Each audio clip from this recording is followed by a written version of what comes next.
play an A minor chord, it's similar, but we play the first note here on the second string, on the B string. So we fret that with our first finger, then we put our third finger here on the second fret of the G string, of the third string, then our second finger on the second fret of the D string, the fourth string.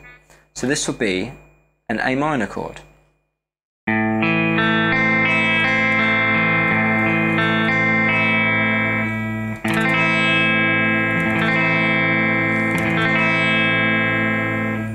And that's got a sad sound to it. A major, A minor.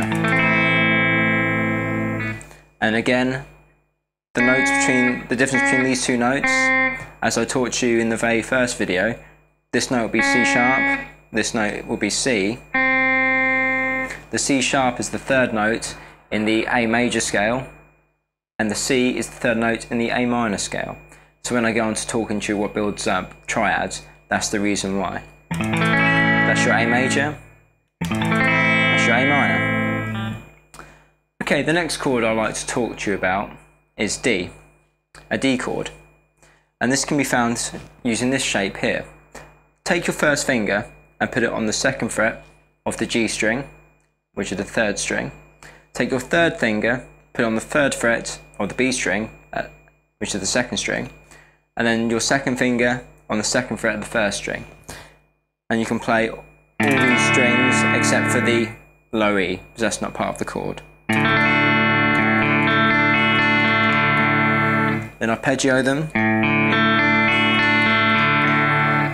making sure they all ring out.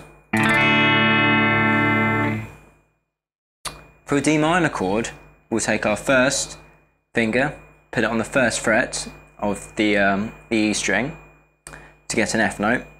We'll take our third finger and put it on the third fret of the B string, and our second finger, we'll put it on the second fret of the G string, the third string.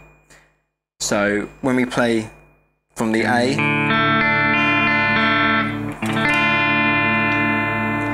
we'll get a D minor chord.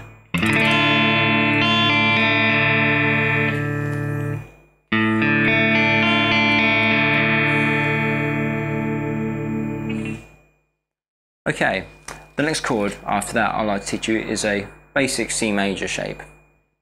If you take your third finger and put it on the third fret of the fifth string, the A string, here, and take your second finger, put it on the second fret of the fourth string, the D string, then your first finger and put it on the first fret of the second string, the B string.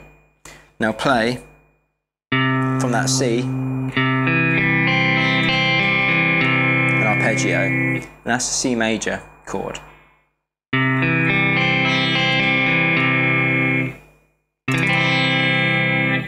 If we want to include the open E, we can, because that's part of the chord.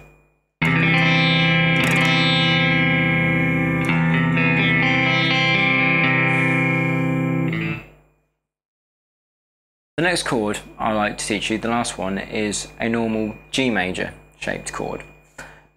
If you take your second finger and put it here on the third fret of the low E string, of the sixth string, and take your second finger, put it on the second fret of the A string, the fifth string, and take your third finger and put it on the third fret of the first string, the E string, and you play each note one by one.